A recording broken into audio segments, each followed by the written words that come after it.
Hi, my name is Corrine Zaylot, and I am here today with Help Me PTSD, and we are going to be having a conversation with a hypnotherapist by the name of Michael. Please welcome Michael to the show. Thank you, Corrine. Hello. Michael, so I wanted to try to get your last name correct again, and I just didn't want to risk it. So do you want to give us the pronunciation of your last name? Yeah, it's Belianis. It's of Greek origin. So, yeah. And you're with us today, but you are from, where are you located? I'm from Denmark, Copenhagen. Okay, yeah. and that's where you are today. How is it there? It's pretty good. It's Corona time, like everywhere, like everywhere else. But it's been pretty strict, managed by the government. So we are in a situation right now where we are opening up again, and it's a pretty good situation. Yeah. Good. And the weather is nice. The weather is nice. Everything seems good. Yeah. Yeah. Good. Well, welcome to the show. And so first, when people think of hypnotherapy, a lot of times they think of, the old magician shows on a stage where somebody makes you cluck like a chicken, or anytime you hear a certain sound, you're going to start behaving in a very odd way and not quite understand why, which is probably a myth, a misnomer, right? Do you want to tell our audience what exactly hypnotherapy is? Yeah. First of all, I love show hypnosis. I love stage hypnosis. I love all the hypnotic phenomena, but it leads in some misconceptions about hypnosis and what it is. And you can make hypnosis look like thought control and people losing control and people make them act like chickens and stuff like that. And for some people it is real. The effect of that is real. So what you see in a stage show is real. some people might be acting on stage, but the hypnotic phenomena is pretty good documented in scientific literature and by randomized controlled trials and studies. So there's nothing strange about it in that sense. So are you saying, sorry to interrupt you, so are you saying that when people are on stage clucking like a chicken, they actually are like under the influence, like they've been hypnotized, and that's legit?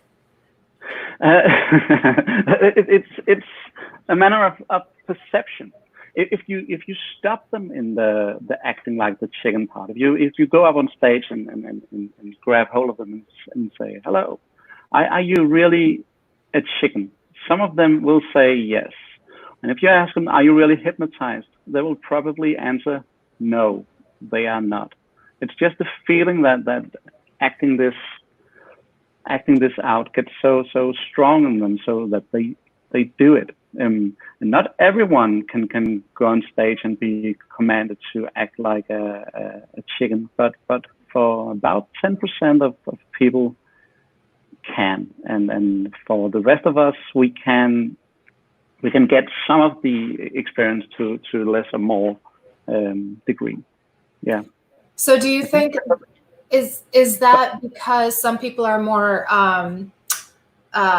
susceptible, or they're more willing to partake in the suggestivity of what's going on with hypnosis? The suggestivity is spot on. I don't think people are more susceptible to hypnosis or easier to be controlled or more gullible, or it's not like that. It's not like the hypnotist is controlling everybody, but the willingness to act upon the suggestions, to go with the suggestions, to be immersed in them and experience them as your reality.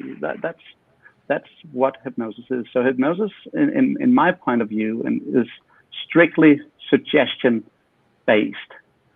It's like when you when you dive into a movie scene and you feel all the feelings, or you almost laugh with the movie or cry with the movie, you're immersed in the suggestions given by the movie, and you almost forget that it's a movie. And it's like that with hypnosis. Not that anyone controls you, because you can totally sit back and say, I'm not watching that. I'm not engaging myself in it. But if you let yourself in on it, the chances are that you will be affected in some way or the other, and some more than others. I love that. It's interesting because in some ways I can draw some parallels, like with what's going on with the media and things like that. It's very suggestive. And, we see these real quick, brief snaps of, the headlines of the article or the flash, and, and it's very fast these days. So I'm wondering, have you noticed any trends and changes of how that suggestivity is impacting people who are being hypnotized? Like, are they maybe because we are so, I don't know what the word is that I'm looking for, but we're influenced so quickly and easily these days, and we see so much, fast material, and we weed through a lot quickly. Have you noticed if that's had any impact on people in hypnosis? Not in hypnosis in particular, but in daily life, yes. The media plays a major role in the way people are conceiving the world and their reality, and we are extremely suggestible, most of us. And the interesting thing is that the man who invented the term hypnosis, James Braid, once in the 1700s, he wanted to get rid of the word hypnosis after a while, because he said that the hypnosis is the Greek word for sleep.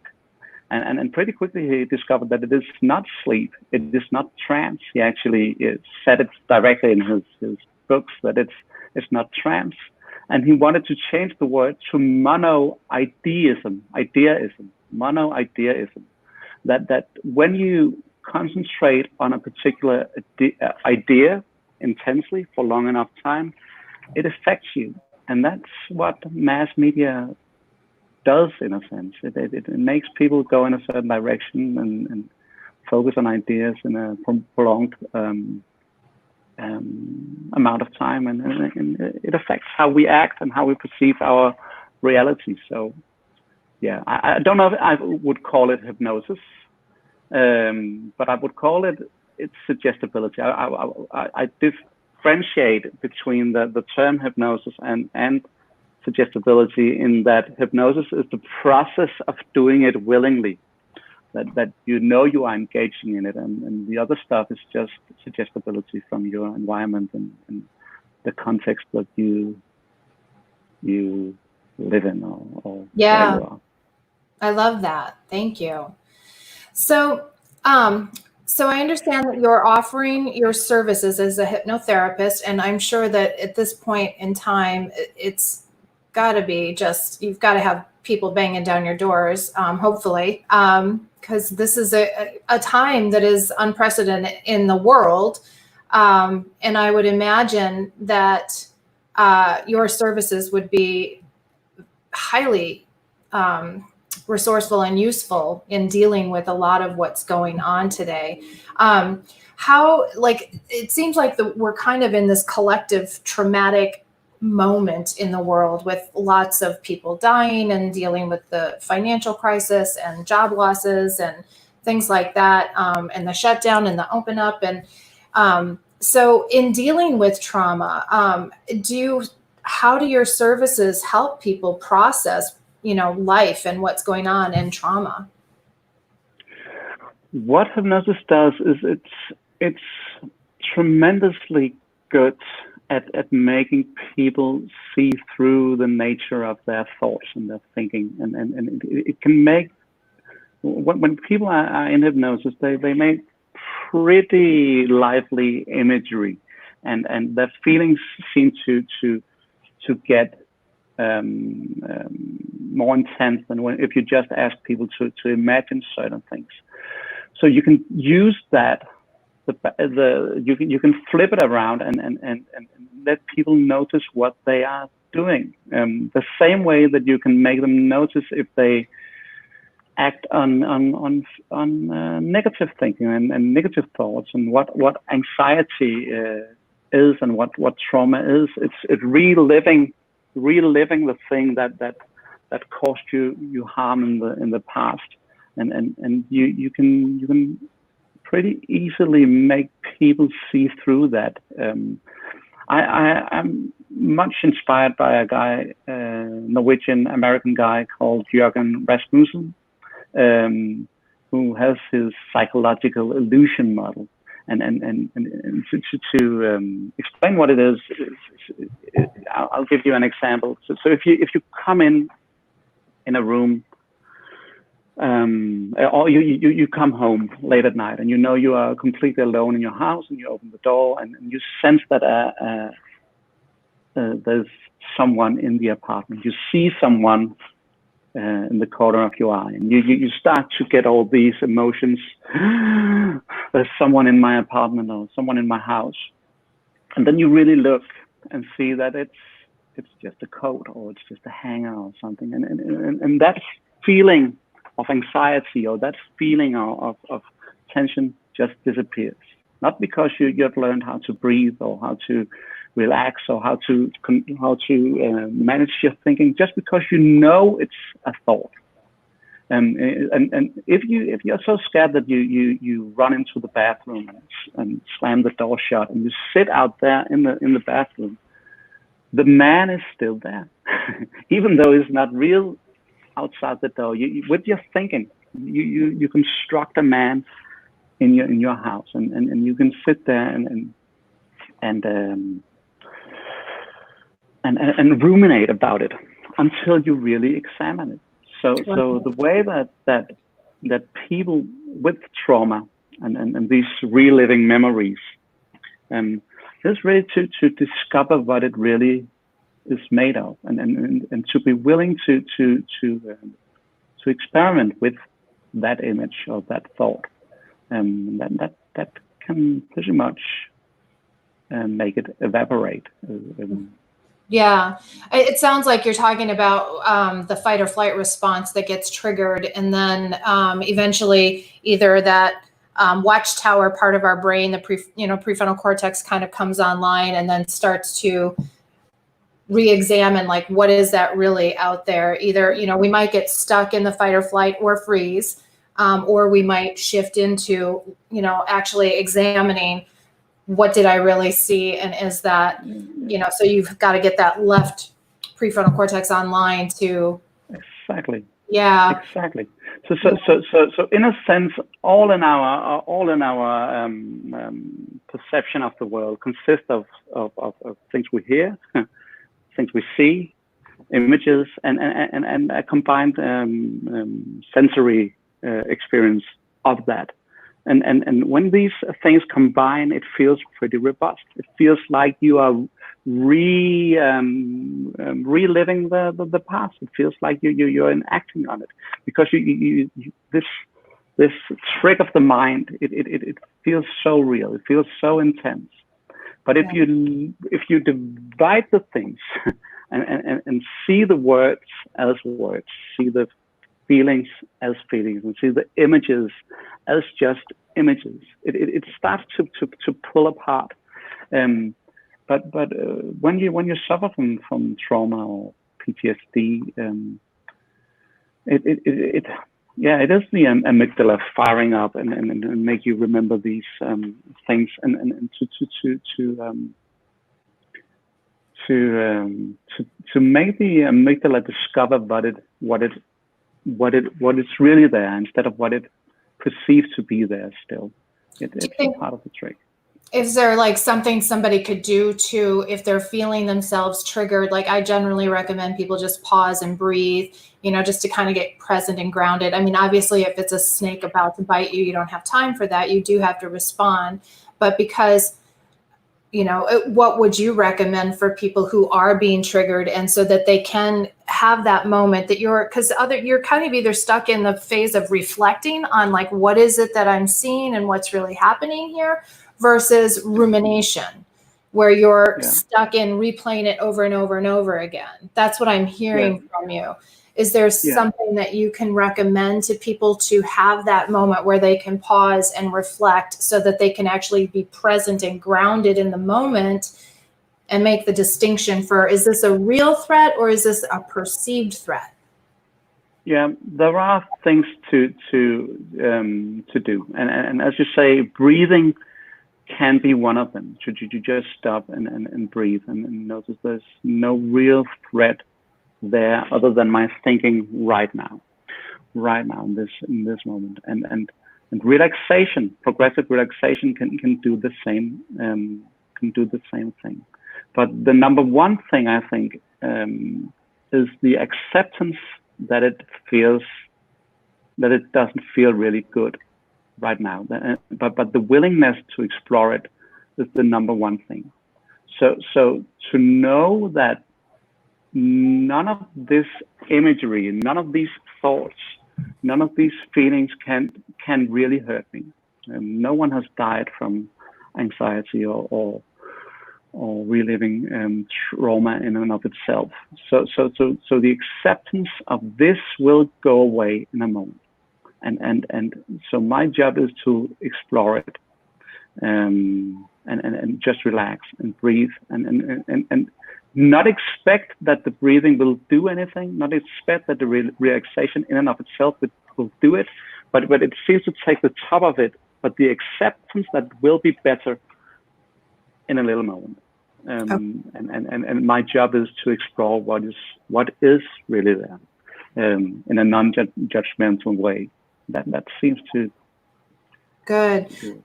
So before we wrap things up, I just wanted to ask you too. It sounded like we had some bullet points that you wanted to share with people about what your services provide, and what. So what are some of those? I think I saw. Do you want to go ahead and share what that is? Yeah. Some of it is that hypnosis is an effective way of dealing with it, and because it makes you see it for what it is, and it makes you to let go, and it makes you to you use hypnosis to expand your feelings, or to lower them, and to get distance from them, and to reevaluate them in a safe way. You can do that. So one of my bullet points is that it's a fairly quick way to get mentally calm and physically calm, and to not see thoughts and feelings as dangerous anymore. Yeah. Good. Okay. I don't know if that answered your question. Yeah, no.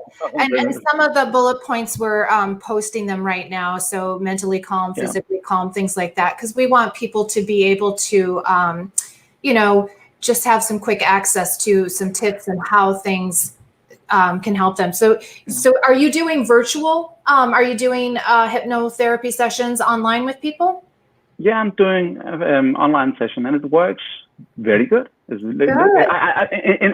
begin with, I was a little bit reluctant to do it, because I thought, you have to be there with people, you have to see the expressions, you have to have this one-on-one connection with them. But you can do pretty much the same on an online platform, and with good effect, and people seem to love it. And we've got your we had your website up so people can contact you. So I think the last thing, we've already got where can people contact you and then book you. And this is your website, dinhypnos.dk, right? Yeah. It translates to your hypnosis.dk, but the Danish word is din. It's yours. Okay. And then do you have a Facebook page also, or? Yeah. Or do you not? Facebook page. I have a Facebook page. So if you just type Din Hypnose in Facebook, it will pop up. Okay. Wonderful. Is there anything else that you want to add? Any last pointer that you want to give anybody who might be experiencing PTSD and trauma? And yeah.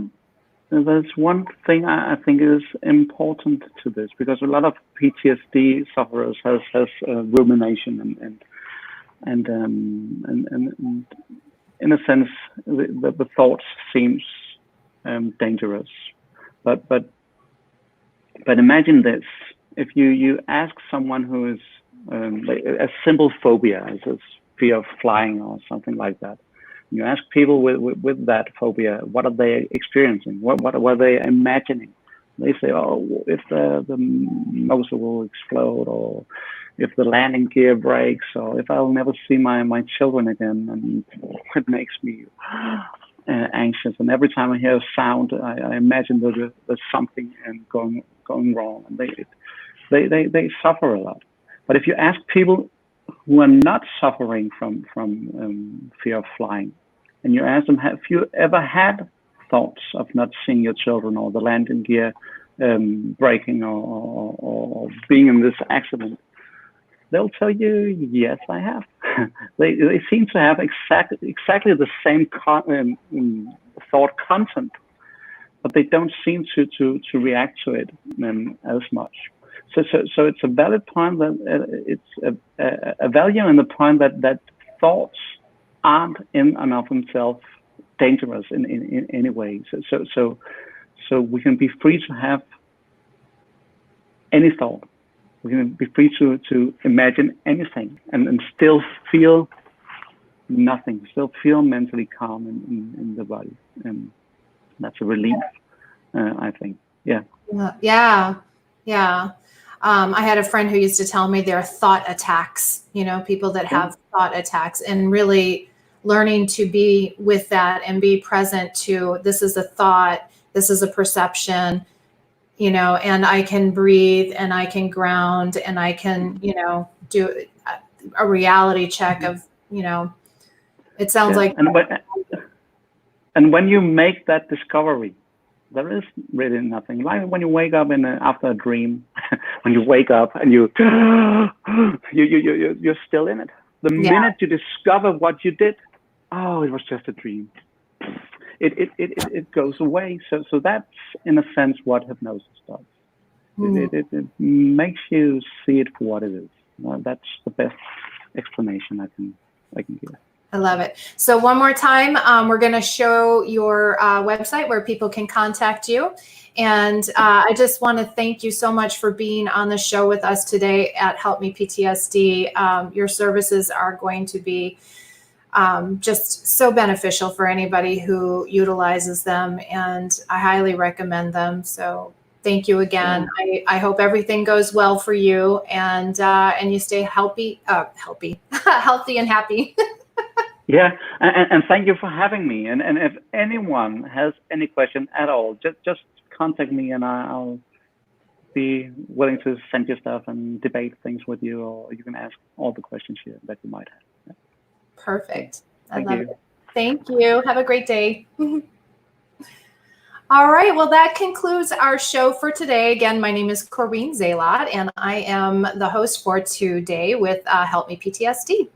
If you have any questions, there are going to be links in the recording. Please like us on Facebook and follow us there.